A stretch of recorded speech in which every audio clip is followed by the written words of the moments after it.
जगह है इंग्लैंड में जहाँ पे फेमस व्यक्तियों को दफनाया गया है। एबी का मतलब वैसे तो चर्च यार्ड होता है, चर्च होता है, लेकिन यहाँ पे वेस्टमिंस्टर अभी एक वो जगह है जहाँ पे इंग्लैंड के जो सेलिब्रिटीज़ लोग हैं उनकी कब्रें हैं, फेमस पर्सनस की। तो राइटर जो है अपना जोसेफ एडिसन, ये जाता है कब्रिस्तान में घूमने के लिए वेस्टमिंस्टर अभी में, जहाँ पे फेमस फेमस लोगों की कब्रें बनी हुई हैं। हाँ, आपको नहीं लगता कि कभी ऐसी जगह पे जाना चाहिए? क्यों? This is the hard reality of life. नहीं, डरने की बात क्यों है? डरने की कोई बात नहीं है। रात को मत जाना। दिन में जाओ तो आपके दिमाग में ख्याल आएंगे कि दुनिया में कितने लोग आए और कितने लोग चले गए, और एक दिन हम भी ऐसे चले जाएंगे, हम भी इन्हीं में से एक होंगे एक दिन। तो फिर आपके दिमाग में ऐसे कई ख्याल आएंगे कि क्या लेकर आए हैं, क्या लेकर जाएंगे, है ना। जब इतने बड़े बड़े लोगों का ये हाल हुआ है, वो यहाँ बैठे साथ में, तो हमारा भी यही हाल होगा। हो सकता है कि वहाँ जाके आपको थोड़ी मन की शांति मिले, आपके मन में जो मलाल रहे हैं, जो आपकी कुंठाएँ हैं, फ्रस्ट्रेशन हैं, फेलियर्स हैं, हो सकता है वहाँ जाके आपको थोड़ा शांति मिले। कोई बात नहीं, एक दिन जाना तो यही है ना। तो ऐसी जगहों पर भी जाना चाहिए, ज़रूरी नहीं है कि कहीं मॉल में जाएँ, होटल में जाएँ, अच्छी जगह जाएँ, पहाड़ों में जाएँ। कभी कभी ऐसी जगहों का भी राउंड मार लेना सीखे, जहाँ पे हमें पता लग जाए कि ज़िंदगी की अंतिम सच्चाई यही है। तो ये जोसेफ एडिसन जो है इसी टाइप का आदमी है, फिलोसोफर टाइप आदमी है। तो ये एक बार चला गया ऐसी जगह पे, वेस्टमिंस्टर अभी में चला गया, वहाँ पे इसने देखा कि इतने सारे लोगों की कब्रें हैं और लगभग 500-600 साल से इसका एग्जिस्टेंस है वेस्टमिंस्टर अभी का, जहाँ पे मतलब लोगों को दफनाया जा रहा है। तरह तरह के लोग हैं वहाँ, कट्टर दुश्मन भी हैं जिनकी कब्रें साथ साथ बनी हुई हैं, जो आपस में लड़ते थे, एक दूसरे की शक्ल नहीं देखना चाहते थे। आज उनकी कब्रों में कब्रें एकदम साथ साथ बनी हुई हैं, साथ साथ लेटे हुए हैं। So the essay is quite interesting if you take heed to this essay. Okay, so let's start. When I am in a serious humor, I very often walk by myself in Westminster Abbey, where the gloominess of the place and the use to which it is applied, with the solemnity of the building and the condition of the people who lie in, are apt to fill the mind with a kind of melancholy or rather thoughtfulness that is not disagreeable. ये पूरा sentence यहाँ खत्म होता है डिसएग्रीबल।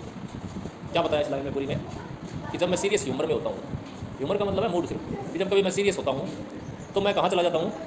Westminster अभी में चला जाता हूँ, उस कब्रिस्तान में चला जाता हूँ जहाँ पे बड़े बड़े लोगों की कब्रें हैं। और उस प्लेस का जो ग्लूमीनेस है, ग्लूमीनेस का मतलब दुख, निराशा, क्योंकि कब्रिस्तान का तो वातावरण ऐसा ही है, शांति है, हवा की साएँ साएँ हवा चल रही है, मरे हुए लोग देख के वैसे इतना दुखी होते हैं, तो ग्लूमीनेस है वहाँ पे। And the use to wit is applied with the solidity of the building, और उस ग्लूमीनेस में चार चांद और चीज़ लगा देती है वहाँ की बिल्डिंग का जो डिज़ाइन है, वो बिल्डिंग इसी तरीके की बनी होती है वहाँ पे, जो वातावरण में एक सॉलिडिटी डाल देती है। उस बिल्डिंग ऐसी कब्रिस्तान ऐसी बिल्डिंग में जाती है, हमारे दिमाग में गंभीर हो जाता है, एक तरह से मस्ती मजाक महसूस करनी है, फिर वहाँ पे सॉलिडिटी आ जाती है। And the condition of the people who lie in it, और वो लोग जो उसके अंदर पड़े हैं कब्रों के अंदर, उनकी कंडीशन को देख कर भी हमारा माइंड क्या हो जाता है? मेलंकली से भर जाता है। ये सारी स्थितियाँ हमारे माइंड को मेलंकली कर देती है। मेलंकली मीन्स सैड, उदास। समटाइम्स वी इन्जॉय मेलंकली, आपने देखा होगा कभी कभी मेलंकली मूड में मज़ा भी आता है, सैड सॉन्ग सुनने का और उदास उदास सा रहने का आता है ना। और रादर थॉटफुलनेस, मेलंकली के साथ साथ थॉटफुलनेस भी भर देती है ये सारा वातावरण जो है कब्रिस्तान का। थॉटफुलनेस का मतलब विचार, थॉट मीन्स विचार, तरह तरह के विचार आते हैं हमारे मन में। हम ऐसे ही नहीं रह सकते, एम्प्टी माइंडेड नहीं रह सकते, दिमाग में कुछ ना कुछ तो आएगा कब्रों को देख कर। और कब्रें वो कोई आम इंसान की थोड़ी है, कब्रें किन की है?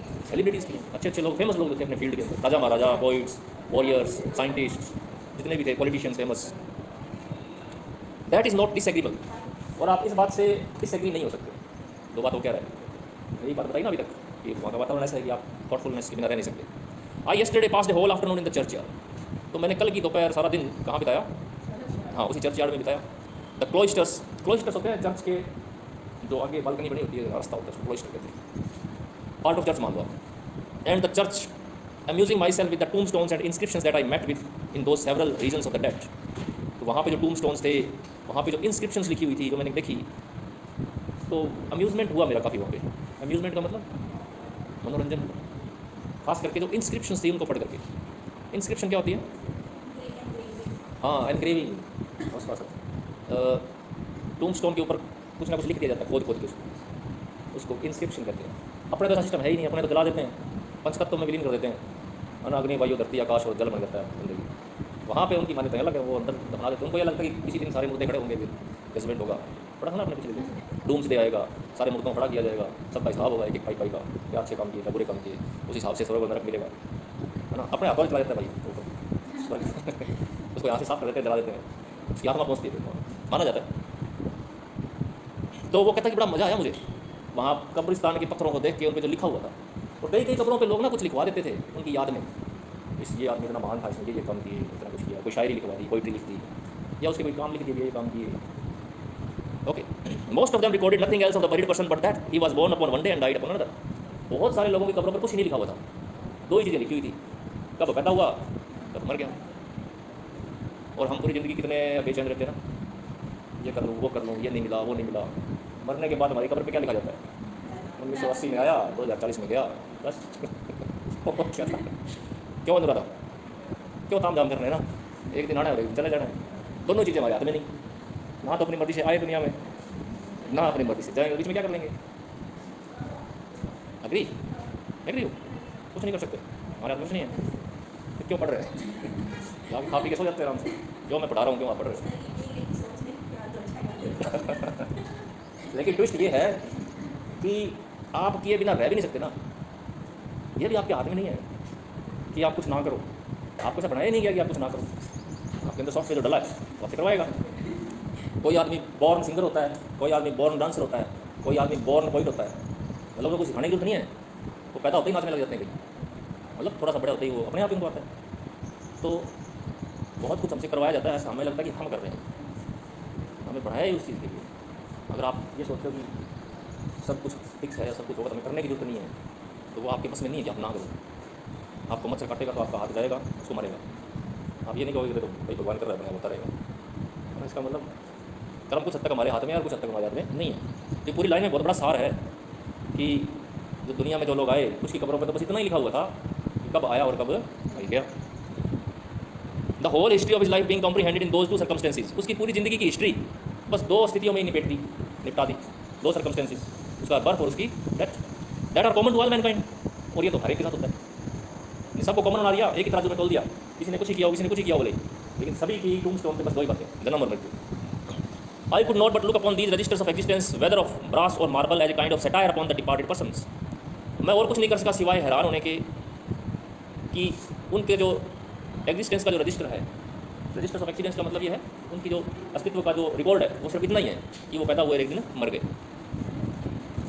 भले ही हाँ ये हो सकता है कि किसी के ब्रास में था, किसी के मार्बल में लिखा हुआ था, लेकिन लगा ये बिल्कुल मजाक, ये सटायर, मतलब सटायर लगा, मजाक सा उड़ा दिया इस आदमी का। तो हो सकता है ज़िंदगी में काम किए हो अच्छे अच्छे जिनको रिकॉर्ड किया जाना चाहिए था, लेकिन नाम सिर्फ ये लिख के छोड़ दिया कि अब मरा और अब पैदा हुआ। Who bad left no other memorial of them but that they were born and they died, और उन्होंने शायद ऐसा लगता है कि और कोई काम किया ही नहीं सिवाय जीने और मरने के। They put me in mind of several persons mentioned in the battles of heroic poems who have sounding names given to them for no other reason but that they may be killed and are celebrated for nothing but being knocked on the head. तो वो मेरे दिमाग में उन व्यक्तियों की याद लेके आते हैं, कई लोग ऐसे हैं जिनका बहुत ज़्यादा बखान किया गया है उनके हेरोइक डीड्स के लिए। कुछ लोग ऐसे थे जो युद्धों में मर गए और मरने के बाद उनको काफ़ी ज़्यादा बढ़ा चढ़ा के बताया गया, हालांकि उन्होंने किया कुछ नहीं, वो युद्ध में गए और गोली खाई और मर गए। ये थोड़ा विवादास्पद लाइन है क्योंकि जो युद्ध में मरते हैं वो वास्तव में वीर तो अपने देश के लिए वो मार्टिर होते हैं, पर इसने थोड़ा सा अलग वे में लिया उसको, इसने इस अलग वे में लिया कि कुछ लोगों के साथ जला न्याय होता है, सिर्फ उनकी डेथ पर बर्थ लिख दी गई, कुछ लोगों को जरूरत से ज़्यादा इंपॉर्टेंस मिल गया, हालांकि उनको किया कुछ नहीं था, ये कि बस वो युद्ध में गए और मर गए, ये उस वे से बोल रहा है। तो अपने को इसकी तरह वो नहीं देखना है, इसने किसी और मोड में लिखा हुआ,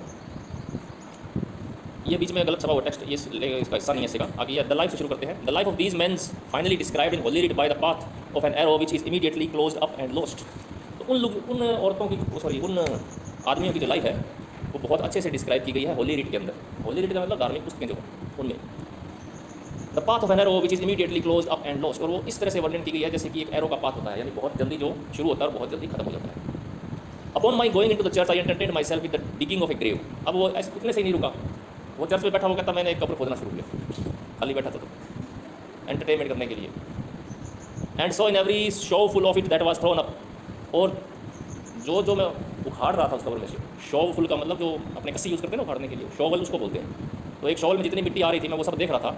the fragment of a bone or skull intermixed with a kind of fresh mouldering earth. तो उसके अंदर क्या था कि आदमी का जो शरीर था, उसकी हड्डियाँ जी वो सब मिक्स हो गई थी अर्थ के अंदर। ये होनी होती है जब किसी बॉडी को अंदर दफना देते हैं ना, तो कुछ दिनों के बाद कुछ सालों के बाद वो उसमें हड्डियाँ ही बचती हैं, वो जल्दी से गलती नहीं है, और वो मिट्टी में मिक्स हो जाती है। जब उसको उखाड़ेंगे तो ये मिलेगी, मिट्टी भी होगी, साथ में हड्डियाँ भी होगी। With a kind of fresh mouldering earth that some time or other had a place in the composition of a human body. जो कभी एक ह्यूमन बॉडी थी आज वो मिट्टी के अंदर मिक्स हो गई है, हड्डियाँ और मिट्टी सब मिक्स हो गई हैं, कभी वो बॉडी थी। Upon this I began to consider with myself what innumerable multitudes of people lay confused together under the pavement of that ancient cathedral. तभी मुझे ख्याल आया कि इस कब्रिस्तान के अंदर न जाने कितने ही लोग नीचे मिक्स हो गए होंगे आपस में, क्योंकि कितनी बॉडी दफनाई गई है और कितनी ही बॉडी जो है वो बाद में अंदर ही अंदर मिक्स हो गई है। धरती के अंदर वो मिट्टी के अंदर घुल जाती है ना आपस में, सारे लोगों की हड्डियाँ आपस में मिक्स हो चुकी हैं। कब्रिस्तान में जगह लिमिटेड ही होती है ना। आज से तो 200 साल पहले दफनाए गए थे जिस जगह पे, वहाँ पे और दफना देते लोग, तो वो लोग और पुराने वाले 200 लोग वाले लोगों की बॉडी तो मिक्स होगी ना। ये याद करें, ये ऑक्सीमोरॉन है। फ्रेश का मतलब तो ये है कि जो वो उखाड़ रहा है वो तो उसके हिसाब से तो मिट्टी फ्रेश है, और मोल्डरिंग होती है एक जो चीज़ फ्रेश ना होती है। जो वो बॉडी है ना वो मोल्डरिंग है, बॉडी खराब हो चुकी है, हाँ डिकम्पोज हो चुकी है, वो गड़ गई है। तो ये वो दोनों को मिक्स कर दिया उसने, फ्रेश मोल्डरिंग अर्थ। फ्रेश तो इस सेंस में है कि उसने अभी खोद दिया ताजा, मोल्डरिंग इस सेंस में है कि वो पुरानी बॉडी काफ़ी पुरानी हो चुकी है। इस चीज़ को ऑक्सीमोरॉन कहते हैं। जैसे हम कहते हैं ना ट्रू लाइट, झूठा सच, सच कभी झूठा हो सकता है। ब्यूटीफुल ट्रैप हम कह सकते हो, ट्रैप हमेशा ब्यूटीफुल तो नहीं होता है ना। Life in death, death in life, जिंदा है लेकिन मरा हुआ समान है, ये ऑक्सीमोरॉन होते हैं। कहाँ थे अपने? अपॉन दिस आई बिगेन, ये तो हो गया था। इन्यूमरल मल्टीट्यूड्स ऑफ पीपल ले confused together under the pavement of that ancient cathedral. उस एंशिएंट कैथेड्रल के पेवमेंट के नीचे जाने कितनी ही बॉडीज पड़ी होंगी कंफ्यूज का मतलब मिक्स हुई। जब उनको दफनाया तब तो वो एक बॉडी थी, बाद में तो मिक्स होगा कि इधर। How men and women, friends and enemies, priests and soldiers, monks and prebendaries were crumbled amongst one another. तो कितनी तरह के लोग हैं देखो जो दफनाए गए हैं अंदर। जैसे अपने जला के आते हैं ना, एक ही जगह पे जलाते हैं ना, आज एक अच्छी जली, कल दूसरी जलेगी, वहाँ पे कितने सालों से वहाँ चली गई, वो रात तो मिक्स हो ही रहती है। ऐसे ये है कब्रिस्तान के अंदर वो मिक्स होती है बॉडी। ये देखो इसने वैरायटी बताई, आदमी, औरतें, दोस्त, दुश्मन, पुजारी, सैनिक, मंक्स, प्रीबेंडरीज, ये सब वर क्रम्बल्ड अमंगस्ट वन अनदर, और सभी जो है क्रम्बल हो गए हैं। क्रम्बल का मतलब मिक्स हो गए। ये क्लर्जी मैन होते हैं, चर्च के पादरी लोग, अलग अलग उपाधियाँ होती हैं। फ्रायर होता है, मंक होता है। And blended together in the same common mass, और सभी एक कॉमन मास के अंदर ब्लेंड हो गए हैं, घुल गए हैं, एक कॉमन सी चीज़ मिट्टी के अंदर। How beauty, strength and youth with old age, weakness and deformity lay undistinguished in the same promiscuous heap of matter. किस तरह से ब्यूटी, जो आदमी की जो औरत या कभी सुंदर थी वो भी वही हैं, जो आदमी बहुत ताकतवर था, जिसको घमंड था अपनी ताकत पे, वो भी आज वही है नीचे। जो जवान था, जो बूढ़ा था, जो कमज़ोर था, जो डिफॉर्म्ड था, विकृत था, क्रूप था, सब अब पहचाने नहीं जाते, सब एक जैसे हो गए अंदर नीचे जाकर। वो सभी जो एक हीप ऑफ मैटर बन गए, एक ढेर बन गए मिट्टी का। प्रोमिस्कुअस का मतलब निकट था, निकट नेड़े नज़दीक होते हैं। तो कुछ फीलिंग चेंज हुई आपकी, हो रही, लाइफ का मीनिंग समझ आ रहा है। आफ्टर हैविंग दस served this great magazine of mortality, तो ये जो नश्वरता का जो संग्रह था, ये सारे को नश्वरता का संग्रह बोला। मैगजीन का मतलब होता है कलेक्शन, संग्रह।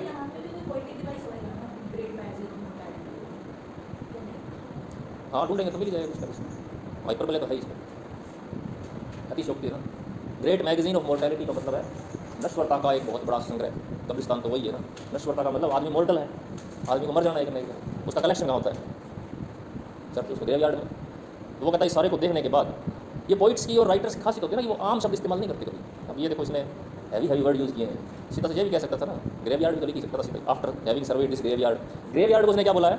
ग्रेट मैगजीन ऑफ मोर्टेलिटी, नश्वर चीज़ों का एक बड़ा सारा कलेक्शन। अरे तुम तो भाई हो, हम कितनी ज्ञान की बातें कर चुके हैं। हाँ कोई बात नहीं। As it were in the lump, I examined it more particularly by the accounts which I found on several of the monuments which are raised in every quarter of the ancient fabric.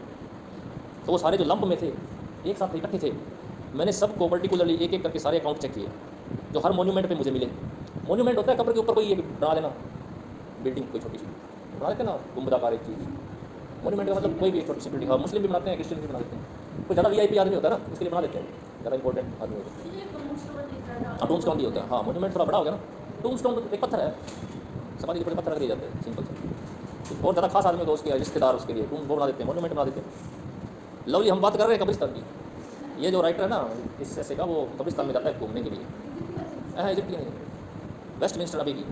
Westminster अभी एक कब्रिस्तान है England में, जहाँ famous लोगों की कब्रें हैं, famous celebrities लोग वहाँ दफनाए जाते हैं। तो ये जो राइटर है ना, एक दिन वहाँ घूमने जाता है, तो वहाँ जाके इसका मूड थोड़ा मेलैंकोलिक हो जाता है।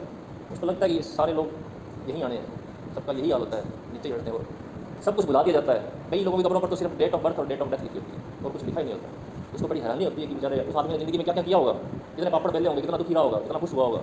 लेकिन उसके कब्र पे सिर्फ दो ही बातें, इस दिन मरा और इस दिन उल्टा कर रहा हूँ मैं इस दिन पैदा हुआ और इस दिन मर गया। तो उसको ख्याल आता है कि कईयों के साथ तो ज़्यादती होगी, कईयों ने तो बहुत अच्छे काम किए थे, लेकिन उनको सिर्फ इतना ही सम्मान मिला कि बस डेट ऑफ बर्थ और डेट ऑफ डेथ लिखी गई। अब यहाँ तक आ गए अपने Some of them were covered with such extravagant epitaph that it were possible for the dead person to be acquainted with them. He would blush at the praises which his friends have bestowed upon him. ऐसी बात नहीं है, कुछ लोगों के ऊपर तो ऐसे ऐसे एपिटैफ लिखे गए हैं. एपिटैफ बोलते हैं समाधि लेख को. समाधि के ऊपर जो लिखा जाता है उसको एपिटैफ कहते हैं. तो कुछ लोगों की कब्रों पर तो इतना कुछ लिखा हुआ है कि अगर वो व्यक्ति जिंदा होकर देख लेना कि मेरे बारे में इतना कुछ लिखा, शर्मा जाए. अरे भाई इतना तो मैंने कुछ किया नहीं था. उसके रिश्तेदारों ने, उसके मित्रों ने छपवा दिया, क्योंकि मरने के बाद तो इंसान से प्यार उमड़ आता है. ये तो आपको पता ही होगा. आदमी की तारीफ तभी होती है जब मर जाए. मुंह पे तो कोई तारीफ करता है, मरने के बाद आदमी कोई कमी नहीं निकालता. वही कहता है जैसा अच्छा आदमी है. फिर ढूंढनी पड़ती है क्या क्या क्या कहता है. कई बार ना मिले तो भी ढूंढनी पड़ती है. और कई ऐसे शेयर भी था ना कि अभी जिंदा हो तो मेरी तारीफ कर लो यार, बाद में कौन सुनेगा. इस तरह का एक शेयर था, मैं सुना था. पर ये तो रिवाज ही है दुनिया का भी, मरने के बाद बुराई नहीं करते लोग. और हैं हाँ वो बेचारा स्वर्ग में पहुँच गया. हाँ भले कितना ही बुरा आदमी हो, हम कहेंगे स्वर्गवासी, नरकवासी तो नहीं कहेंगे. ये भी है, क्योंकि वो बेचारा फिर उन चीज़ों से ऊपर उड़ जाता है. उससे क्या ईर्ष्या करेंगे, तो नहीं है. जिंदा होता है तो उससे ईर्ष्या भी होती है. इतना सामान कहाँ से बना लिया, कहाँ से पैसे ले आया, इतना कुछ कैसे रहता है. अभी तो 100 बार हम कैसे नहीं अभी. चलो पढ़ते हैं आगे.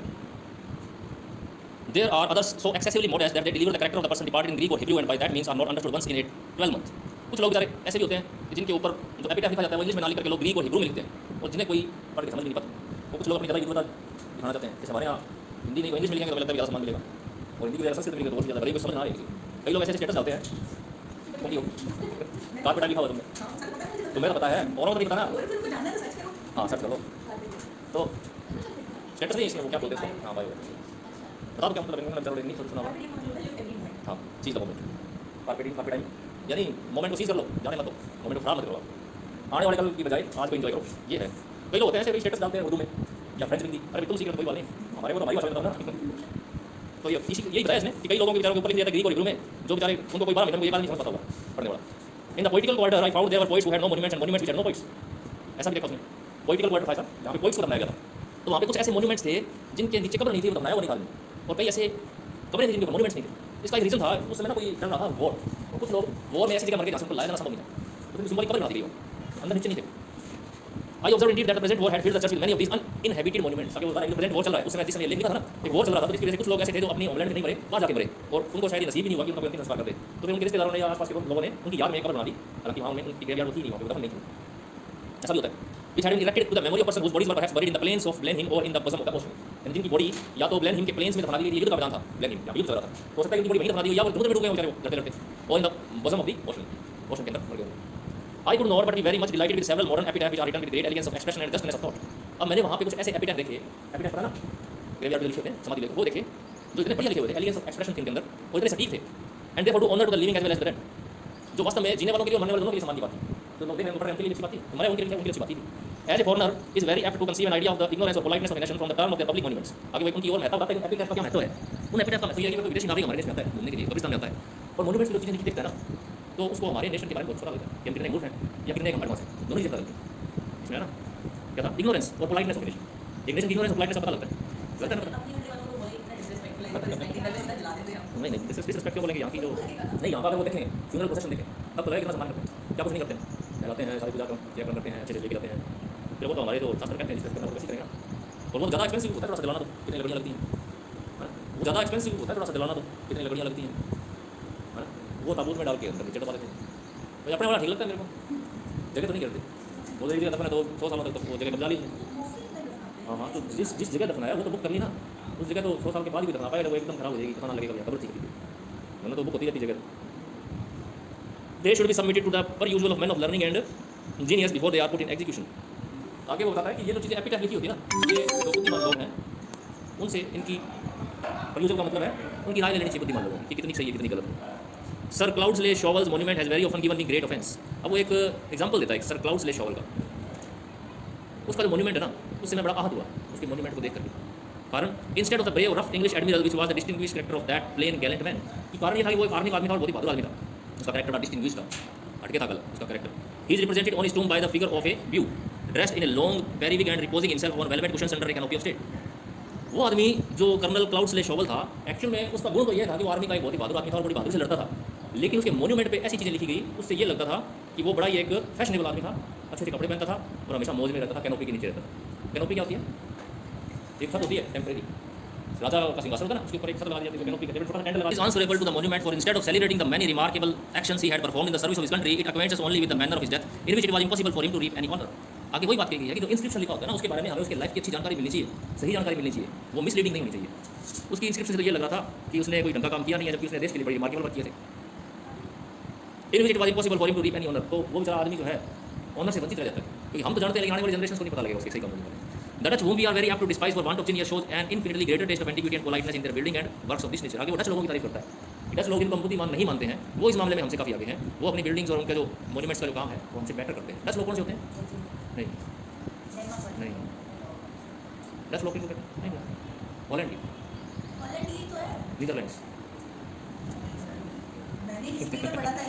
तुम्हारी हिस्ट्री सही कर लो थोड़ी सी। नीदरलैंड्स और हॉलैंड एक ही देश के नाम है, वहाँ के निवासियों को डच कहते हैं, जैसे इंडिया के निवासियों को इंडियन कहते हैं ना, ध्यान रखना ये। और ये हॉलैंड और डच के जो लोग हैं ना, व्यापारी होते हैं बहुत अच्छे, और इंग्लिश लोग जो है ना इनको मानते हैं कि ये कम बुद्धिमान होते हैं, डरपोक होते हैं, मान लेते हैं, ऐसी धारणाएं बन जाती हैं। The monuments of their admirals which have been erected at the public expense represent them like themselves. आगे वो उनके मॉन्यूमेंट्स की तारीफ करता है कि वो वास्तव में सही लिखे गए उनके मॉन्यूमेंट्स, जैसे लोग थे वैसे ही मॉन्यूमेंट्स पे एपिटाफ लिखे गए। And are adorned with rostral crowns and naval ornaments with beautiful festoons of seaweed, shells and coral, और अडॉर्न भी किए गए, सजाए भी हुए हैं, और सजाए किससे हुए हैं? सीवीड से, शेल से, कोरल से, नेचुरल ऑब्जेक्ट्स हैं, उनसे सजाए हुए हैं। But to return to our subject, I have left the repository of our English kings for the contemplation of another day, when I shall find my mind disposed for so serious an amusement. आगे वो कहता है कि मुद्दे पर लौटते हैं। आज मैं इतनी बात करूँगा, अंग्रेज जो राजा लोग थे उनके बारे में मैं फिर कभी बात करूँगा आपसे। आज तो उसने पोइट्स के बारे में, उनके बारे में बताया ना, जो राजाओं की खबरें हैं उनके बारे में मैं फिर कभी लिखूँगा। I know that entertainments of this nature are apt to raise dark and dismal thoughts in timorous minds. वो कहता है मुझे पता है कि इस तरह का एंटरटेनमेंट डरपोक लोगों के मन में निराशा और डर पैदा कर सकता है। इस तरह का एंटरटेनमेंट कब्रिस्तान वाला जा करके, तुम तो उनमें से नहीं हो। एंड ग्लूमी इमेजिनेशन, और गंदी गंदी इमेजिनेशन क्रिएट कर सकता है लोगों के। But for my own part I am always serious, I do not know what it is to be melancholy. तो जहाँ तक मेरी बात है, मैं बड़ा सीरियस आदमी हूँ और मुझे नहीं पता कि मैं मेलंकली क्या होती है, मैं बड़ा मस्त रहता हूँ आदमी। And can therefore take a view of nature in her deep and solemn scenes, और मैं नेचर के डीप और सोलम सीन्स का भी इजीली व्यू ले सकता हूँ। मैं नेचर के जो गंभीर पक्ष हैं, जो दुख भरे पक्ष हैं, जो निराश करने वाले पक्ष हैं, मैं उनको भी इजीली देख सकता हूँ with the same pleasure as in her most gay and delightful ones. और नेचर के जो गे और डिलाइटफुल वंस होते हैं, जो एक्सपीरियंस होते हैं, उनके साथ साथ मैं ऐसे एक्सपीरियंस को भी एंजॉय कर लेता हूँ। By this means I can improve myself with those objects which others consider with terror, और मैं उन ऑब्जेक्ट्स को भी इजीली ग्रास्प कर लेता हूँ जो दूसरों के मन में टेरर पैदा कर देते हैं। ये कैपेसिटी हम सब में होनी चाहिए कि लाइफ का जो डार्क आस्पेक्ट है ना, उसको भी हम इतनी सीरियसली या इतनी इन्जॉयमेंट के साथ डील करें। खुशी में तो सब खुश रहते हैं, जो कई फेलियर्स आते हैं या कोई ऐसी सिचुएशन आ जाती है तो मैं दुखी करती हूँ, उनको टैकल करना जरूरी है, तभी हम रियल में सॉलिड पर्सन कहलाते हैं। वो यही बात कर रहे हैं। When I look upon the tombs of the great, every emotion of envy dies in me. जब मैं महान लोगों की कब्रें देखता हूँ तो ईर्ष्या का हर इमोशन मर जाता है मेरा। महान लोग जिनके साथ जिनका फेट हमारे सही है। When I read the epitaph of the beautiful, every inordinate desire goes out. जब मैं ब्यूटीफुल लोगों के एपिटाफ पढ़ता हूँ, सुंदर लोग, रानियाँ महारानियाँ जो कभी अपनी सुंदरता के लिए फेमस रही होंगी, उनके एपिटाफ पढ़ता हूँ तो मेरी हर इनऑर्डिनेट डिजायर जो है वो मर जाती है, जो तीव्र इच्छाएं हैं मेरी वो सारी मर जाती है, सुंदर होने की, अच्छा होने की, जो भी है। When I meet with the grief of parents upon a tombstone, my heart melts with compassion. जब मैं किसी माता पिता के ग्रीफ को टूम्बस्टोन पर देखता हूँ तो मेरा हार्ट पिघल जाता है। यानी किसी माता पिता का कोई बच्चा अगर मर जाता है तो माता पिता लिखवाते हैं ना मेरा एपिटाफ कि मेरा बेटा यहाँ पे दफन है, वो मेरा बेटा ऐसा था वैसा था, तो उनकी कब्रें देख करके मेरा हृदय जो पिघल जाता है। When I see the tomb of the parents themselves, I consider the vanity of grieving for those whom we must quickly follow. और जब मैं उन्हीं पेरेंट्स की कब्र के साथ देखता हूँ, वो पेरेंट्स भी मरे होंगे, उनकी कब्र वहीं है, तो मुझे ये लगता है कि किसी की मौत पे दुखी होना अब्सर्ड है, क्योंकि हम भी तो वहीं जाने वाले हैं। अरे तुम क्या इसका अफसोस कर रहे हो, कुछ दिन बाद तो भी किसी के पास ही होगा। वो ये कह रहा है कि एक पेरेंट्स का बच्चा मरा और वो पेरेंट्स ने कब्र बना दी, उसके ऊपर लिख दिया कुछ न कुछ, थोड़े दिनों बाद उनकी कब्र वहीं थी। वो पेरेंट्स उस पर दुखी क्यों हो रहे थे, मतलब वेस्ट में हो रहे थे ना, क्योंकि सभी को मरना तो एक दिन है ही, तो किसी की मौत पे क्या दुखी होना है। Vanity of grieving for those we must quickly follow. When I see kings lying by those who deposed them, when I consider rival wits placed side by side. और जब मैं राजाओं को देखता हूँ जिन्होंने उनको डिपोज किया, या मैं ये देखता हूँ कि दो एनिमीज लोग जो थे, दो राइवल लोग थे, उनकी कब्रें भी पास पास बनी हुई है। और the Holi man that divided the world with their contest and disputes. और या फिर मैं उन साधु लोगों की कब्रों को देखता हूँ जिन्होंने अपने प्रवचनों से दुनिया को बांट दिया, दुनिया में लड़ाई पैदा करवा दी। I reflect with sorrow and astonishment of the little competitions, factions and debates of mankind. तो मुझे लगता है कि मुझे फिर लोगों के झगड़ों पर हैरानी होती है कि लोग झगड़ते क्यों हैं, सभी को मरना तो है। कब्रिस्तान में जाके देखो आदमी आँखें खुलती हैं, वो देखते तरह तरह के लोग, सारे लोग कब्रों में दफन है, जो कभी लड़ते थे, कभी प्रवचन देते थे, कभी किसी बात पे दुखी होते थे, सब के सब तो यहाँ आ गए हैं।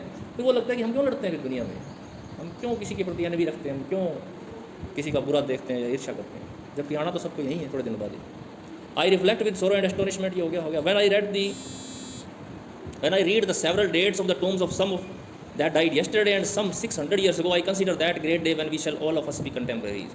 और जब मैं उन लोगों की कब्रें देखता हूँ जो आज से 600 साल पहले मर गए थे, और एक मैं उस आदमी की कब्र देख रहा हूँ जो आज 6 दिन पहले ही मरा है, तो मुझे लगता है कि हम सारे कंटेम्परेरीज ही हैं, हम सारे एक जैसे ही हैं, एक ही काल के हैं, कोई ज़्यादा बुढ़ा नहीं है, कोई ज़्यादा जवान नहीं है। एंड मेक और अपीयरेंस टुगेदर, और लगता है कि एक दिन हम सारे एक साथ इकट्ठे खड़े होंगे, वही डूम्सडे